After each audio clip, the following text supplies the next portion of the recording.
Bhatkal Janata cooperative credit society limited ಸಂಸ್ಥೆಯು ಕಳೆದ ವರ್ಷ 209 ಕೋಟಿಯ ಠೇವಣಿ ಮೊತ್ತವನ್ನು ಕಾಯ್ದುಕೊಂಡು 3,28,00,000 ನಿವ್ವಳ ಲಾಭ ಗಳಿಸಿದೆ. ಸಂಸ್ಥೆಯು ಈ ಬಾರಿ 10% ಲಾಭಾಂಶ ನೀಡುವ ಉದ್ದೇಶ ಹೊಂದಿದೆ ಎಂದು ಸಂಘದ ಅಧ್ಯಕ್ಷ ಹಾಗೂ ಉಸ್ತುವಾರಿ ಸಚಿವ ಮಂಕಾಳ್ ಎಸ್ ವೈದ್ಯ ಹೇಳಿದ್ದಾರೆ. ಭಟ್ಕಳ ಪಟ್ಟಣದ ಮುಗುಳಿಕೋಣೆ ಗೋಪಾಲಕೃಷ್ಣ ದೇವಸ್ಥಾನದಲ್ಲಿ ನಡೆದ ವಾರ್ಷಿಕ ಸರ್ವಸಾಧಾರಣ ಸಭೆಯಲ್ಲಿ ಮಾತನಾಡಿದ ಅವರು, 40 ವರ್ಷಗಳ ಹಿಂದೆ ಮಾಜಿ ಶಾಸಕರಾದ ಡಾಕ್ಟರ್ ಚಿತ್ತರಂಜನ್ ಹಾಗೂ ಹಿರಿಯರ ಪ್ರಯತ್ನದಿಂದ ಹುಟ್ಟಿದ ಈ ಸಂಘ ಇಂದು ಸದೃಢ ಆರ್ಥಿಕ ಸಂಸ್ಥೆಯಾಗಿ ಬೆಳೆದಿದೆ. ಸದಸ್ಯರು ಮತ್ತು ಠೇವುದಾರರ ವಿಶ್ವಾಸ ಹಾಗೂ ಬೆಂಬಲವೇ ಈ ಸಾಧನೆಯ ಮೂಲ ಎಂದು ಹೇಳಿದರು.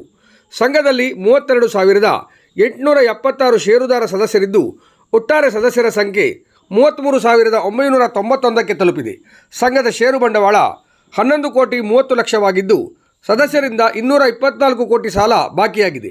ಸಂಘವು ತನ್ನ ಲಾಭಾಂಶದ ಒಂದು ಭಾಗವನ್ನು ಶಿಕ್ಷಣ ಸಂಸ್ಥೆಗಳು, ಬಡ ಹಾಗೂ ರೋಗ ಪೀಡಿತರಿಗೆ ನೆರವು, ಮನೆ ಆಸ್ತಿ ಕಳೆದುಕೊಂಡ ಸದಸ್ಯರಿಗೆ ಪರಿಹಾರ, ದೇವಸ್ಥಾನ ಜೀರ್ಣೋದ್ಧಾರ, ಕ್ರೀಡೆ ಹಾಗೂ ಸರ್ಕಾರಿ ಆಸ್ಪತ್ರೆಗಳಿಗೂ ಧನ ಹಾಗೂ ವಸ್ತು ಸಹಾಯ ರೂಪದಲ್ಲಿ ಬಳಸಿ ಬಂದಿದೆ ಎಂದರು.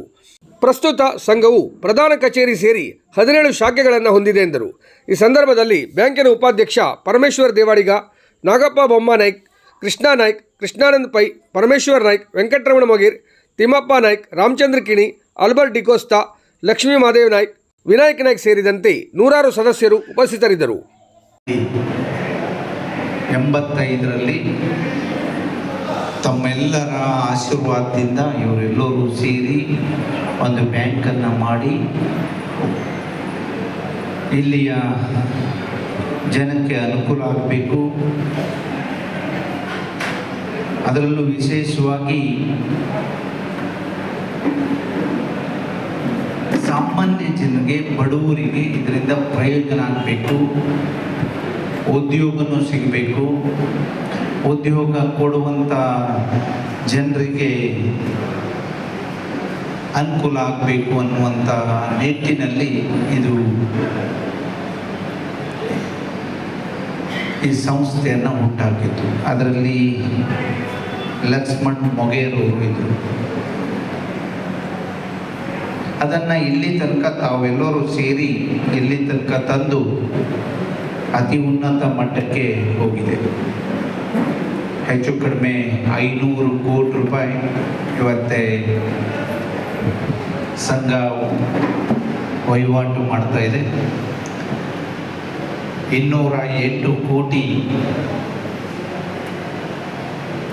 ಎಫ್ಡಿನೇ ಇದೆ. ಇಲ್ಲಿವರೆಗೆ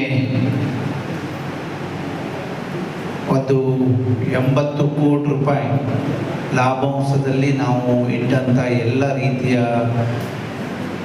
ಏನು ಲಾಭ ಗಳಿಸ್ತಾ ಬಂದಿದ್ರು ಅದಿದೆ. ಟೋಟಲ್ 258,68,64,754 ರೂಪಾಯಿ ಇಲ್ಲಿ ಬಂಡವಾಳ ಇದೆ.